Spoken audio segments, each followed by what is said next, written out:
Olá vocês, iniciaremos agora um pouco do estudo da ótica clássica dentro do curso geral de Física para Ciências Biológicas, no contexto da licenciatura à distância da UFPB, licenciatura em Biologia. Nesta unidade, nós vamos tratar da ótica. Então,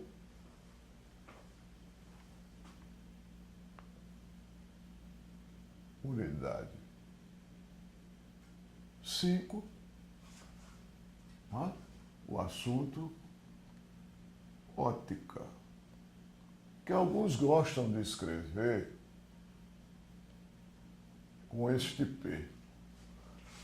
Tratar de ótica é tratar da luz, essencialmente. Então, nós estaremos estudando as propriedades da luz. Evidentemente, quando nós começamos a conversar sobre tal tipo de assunto, surge imediatamente a questão, que não é de hoje, que é o que é a luz? Merece uma exclamação também. O que é a luz? É uma pergunta que tem intrigado a humanidade desde há muito. Construímos várias respostas para esta pergunta. Entretanto, ainda não chegamos, digamos assim, a uma resposta conclusiva a respeito do que é a luz. A natureza dela, a natureza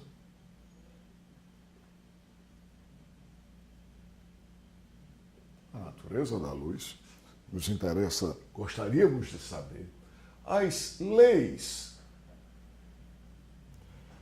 que regem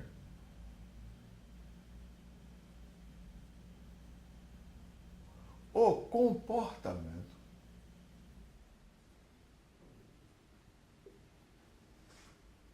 evidentemente da luz, a nossa percepção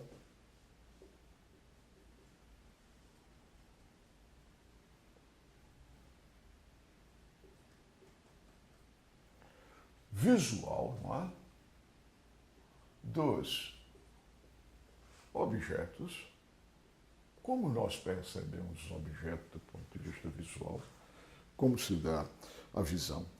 E uma coisa que intriga bastante são as imagens.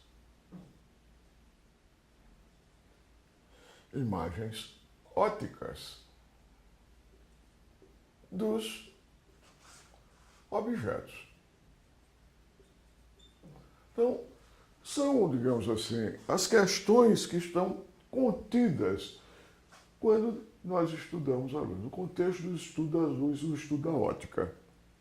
A natureza da luz, as leis que regem o comportamento da luz e a nossa percepção, como nós olhamos e distinguimos os objetos e as imagens ópticas dos objetos que nós reconhecemos e que é um mistério, é uma questão que recorrente e que encanta. Inclusive o uso de imagens para criar efeitos, digamos, mágicos, efeitos deslumbrantes, é algo recorrente, é algo constante nas nossas experiências cotidianas. Não é? Um exemplo típico disso aí é a imagem formada por um espelho, como este aqui. Não é? Vejam vocês, nós temos um espelho, isso aqui é um espelho plano, um espelho simples, temos um objeto colocado diante dele e surge diante do nosso olhar a visão de um segundo objeto, como que por trás do espelho. Isso cria um encantamento, né? Porque Porque as pessoas tentam, isso encanta as crianças, notadamente as crianças bem pequenininhas, não é? Elas tentam pegar o objeto que estaria aqui por trás e não o encontra. É algo que encanta, ou que encantou a humanidade durante muito tempo, este fenômeno. Inúmeras respostas foram tentadas, né, para explicar, a começar pela própria discussão sobre a natureza da luz, que não é de hoje. Então, a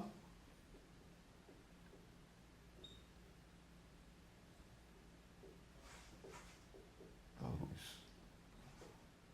Sobre esse assunto, eu recomendo uma bibliografia muito interessante, que é a Crônica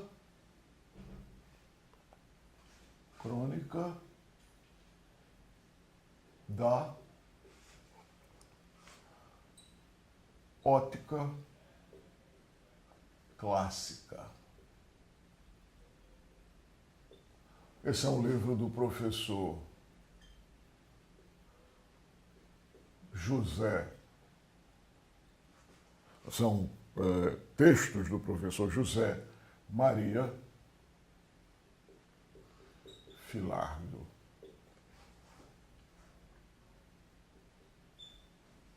Bassalo,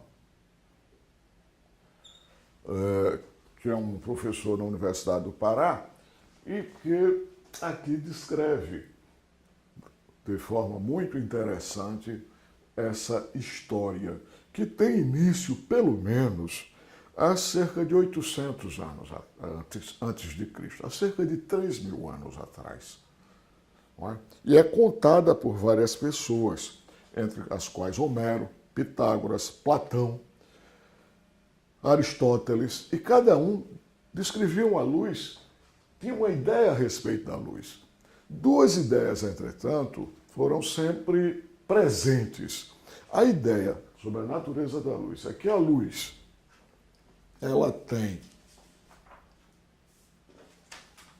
não é?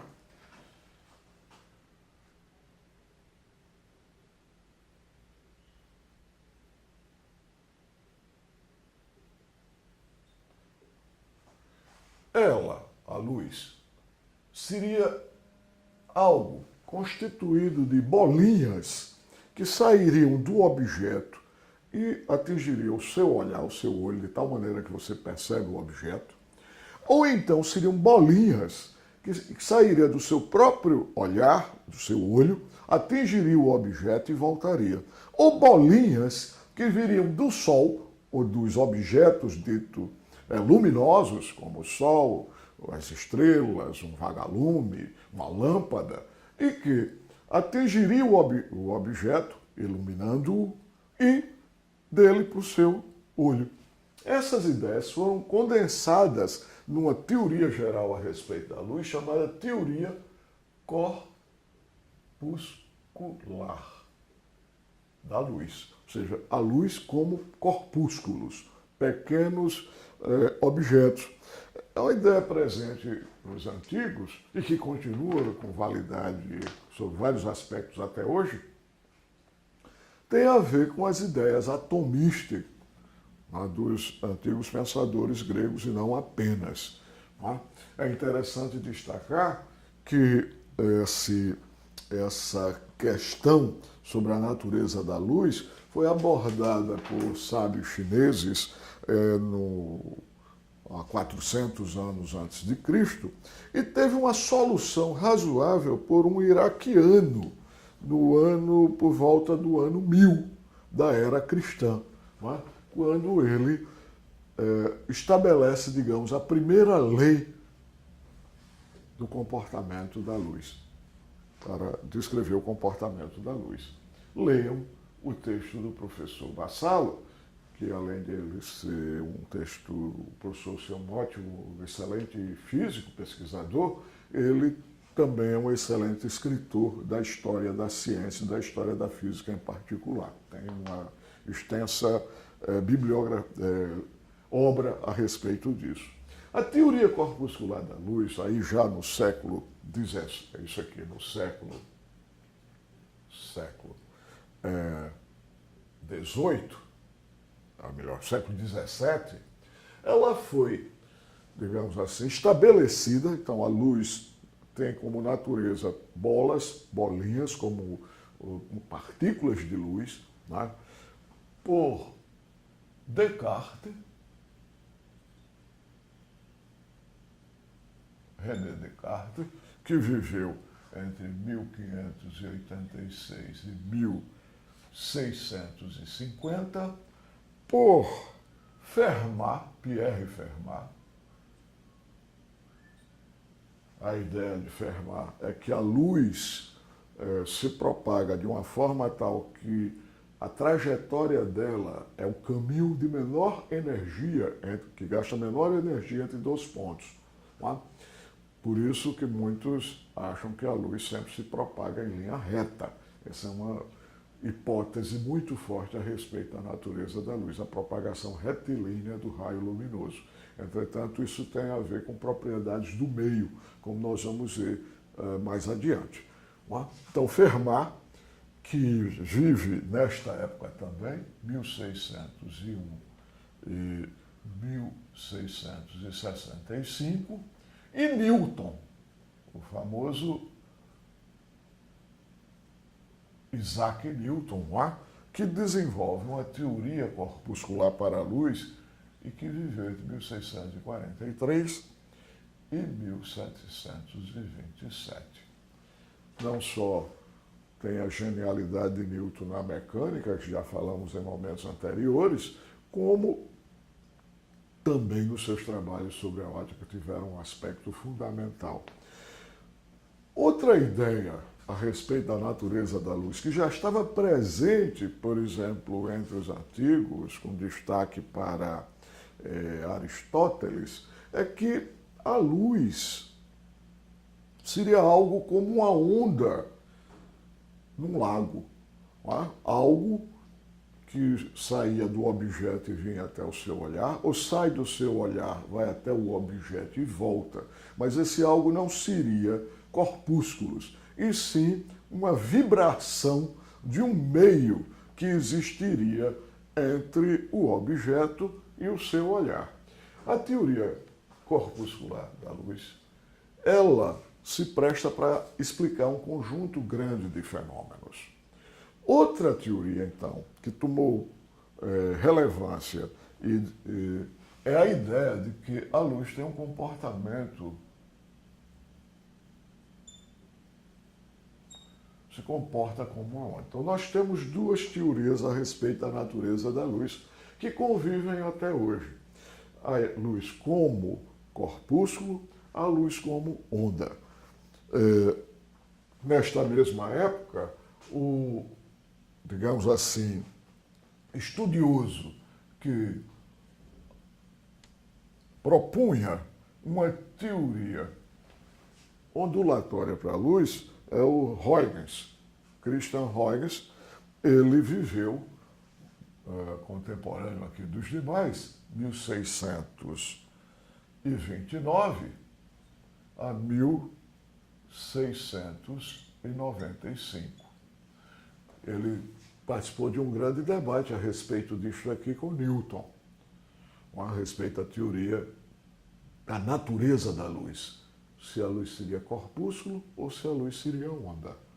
O fato é que hoje nós aceitamos, nós observamos, melhor dizendo, colocamos a natureza da luz, melhor dizendo, da seguinte maneira. Tem determinados experimentos que uma teoria corpuscular para a luz explica melhor.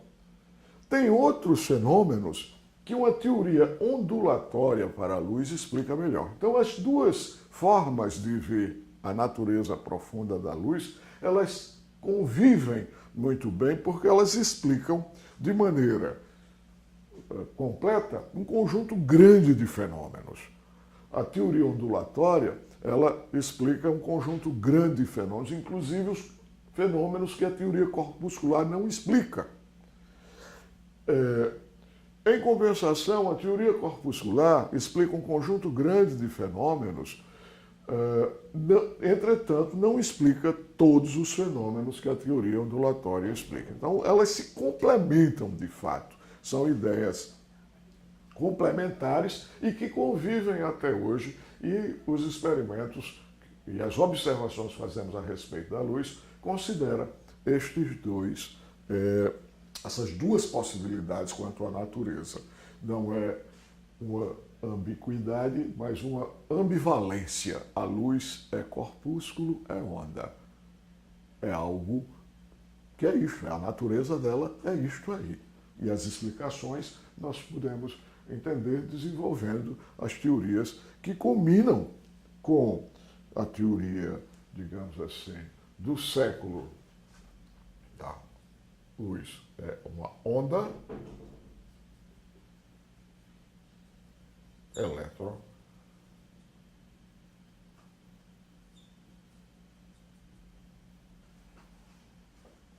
Vou colocar aqui que ficará melhor.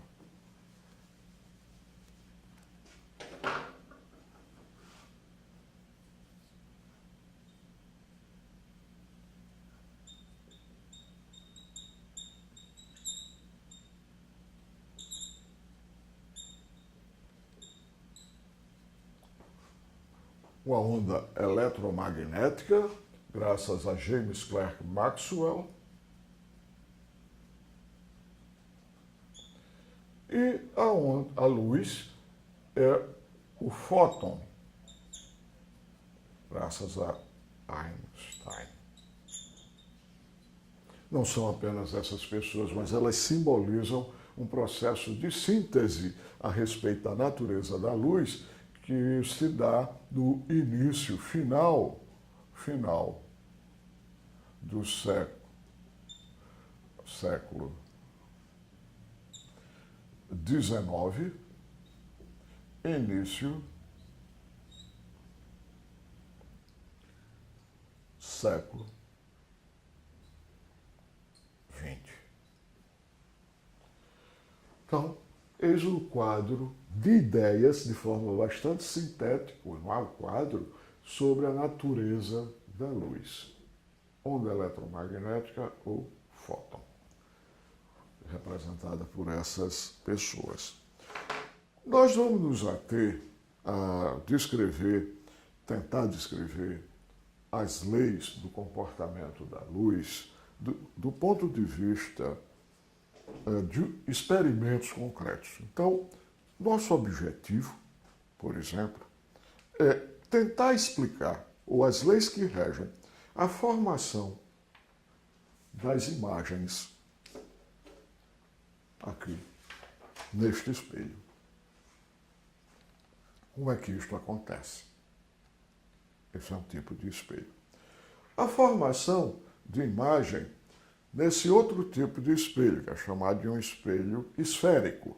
Ele é uma seção de uma esfera, no caso aqui, um espelho esférico convexo. Aliás, convexo, não é? E a formação de imagem num objeto como esse. Aqui é uma lente. Como é que se dá a formação de imagem nesse tipo de lente? Entre outros tipos. Para estudar, atender esse nosso objetivo, nós vamos então tentar ver quais são as leis que regem o comportamento da luz. Numa área de conhecimento que chamamos de ótica geométrica.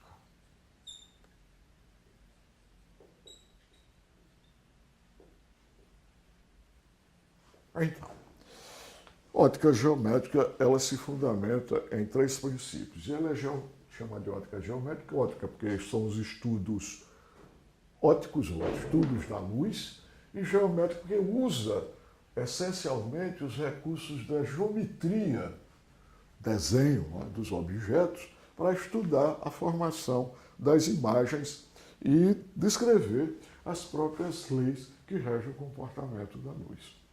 Bom, a ótica geométrica se fundamenta em alguns princípios.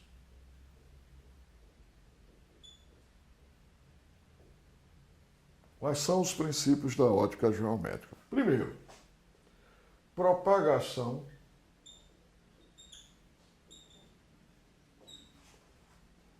retilínea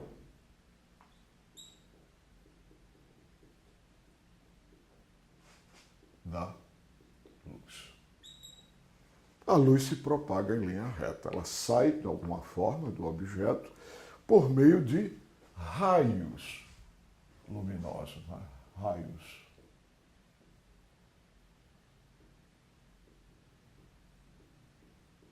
Então, um feixe de raios luminosos sai dos objetos de alguma forma e chega nos seus olhos. Agora, isto ocorre, a propagação é retilínea, a depender do meio onde a luz está se propagando. Então tem que ser um meio. O meio tem que ter algumas características. É um meio homogêneo,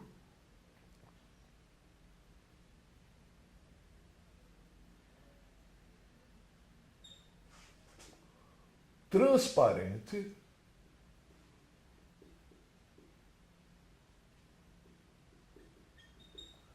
e isotrópico.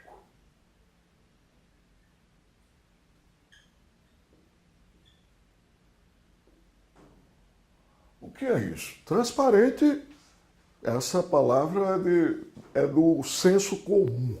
Não precisamos dizer o que significa. Homogêneo é que, por exemplo, essa sala aqui temos ar. Eu posso considerar isso aqui como meu homogêneo se o ar estiver, as propriedades do ar, em qualquer ponto da sala, as propriedades forem as mesmas. A densidade do ar aqui é igual aqui, a quantidade de partículas de ar que tem aqui. Lembre-se que há uma mistura.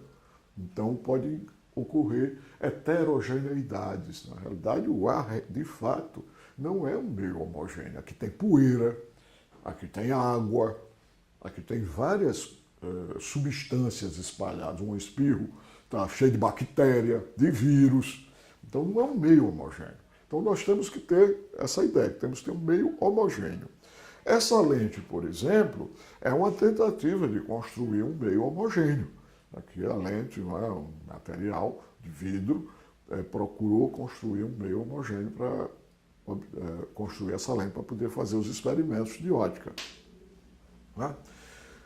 Então, homogêneo é isso. Ser um único material, digamos assim. Isotrópico. Essa palavra significa o seguinte, é que as propriedades do meio que você está, elas não dependem da direção na qual você caminha no meio. Isso quer dizer, eu ando para cá, isso aqui é ar. Então, e eu ando para cá, isso aqui é ar também. Eu ando para cá, isso aqui é ar. As propriedades não dependem de se eu estou andando assim, se eu estou andando assim, se eu estou andando assim, ou se eu estou andando subindo. Então, mesmo as propriedades em qualquer direção, nós dizemos que o meio é isotrópico. Então, uma cuba com água pura, bidestilada, nós podemos considerar a água bidestilada dentro de um recipiente como um meio isotrópico. Mas tem, olha, a água bidestilada pura, 9999, isso é praticamente impossível de ser obtido. Mas nos laboratórios sofisticados tenta-se obter isso aí. Álcool, mesma situação, seria um meio homogêneo.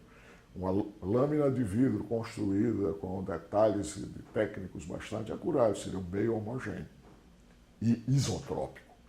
Homogêneo e isotrópico. Então, esse é o primeiro princípio. O segundo princípio é da independência.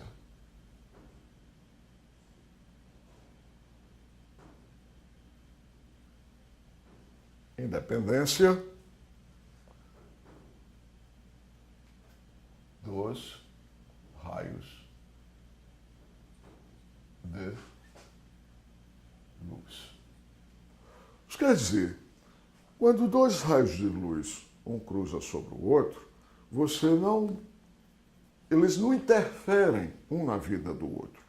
Isso é muito comum em peças de teatro, onde você tem um evento qualquer, dois feixes de luz, uma luz vermelha, uma luz azul, focando atores distintos. Esses atores estão se movendo, um passa pelo outro, o feixe de luz azul continua iluminando, o vermelho continua iluminando, e os feixes estão se cruzando, entretanto, os atores continuam sendo iluminados da mesma maneira, demonstrando que a luz passou uma pela outra.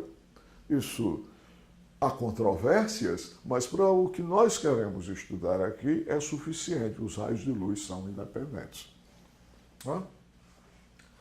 E o terceiro princípio é o da reversibilidade. O que é isto? É que eu olho para você, você olha para mim. Um raio de luz que siga um caminho, ele volta pelo mesmo caminho. Ou volta seguindo as leis do seu comportamento. Mas o caminho é reversível. O exemplo clássico disto aí é uma conversa que você pode ter com uma pessoa que, por exemplo, você está no banco de trás de um automóvel e tem uma pessoa dirigindo. Você conversa com ela olhando um para o outro pelo retrovisor do carro. Então, o raio de luz que está saindo dele até você, volta de você até ele, pelo mesmo caminho. Então, esses são os três princípios da ótica geométrica, que fundamentam, digamos assim, da ótica geométrica, que tem como base as ideias já tratadas, tanto as ideias corpusculares, como as ideias ondulatórias a respeito da natureza da luz.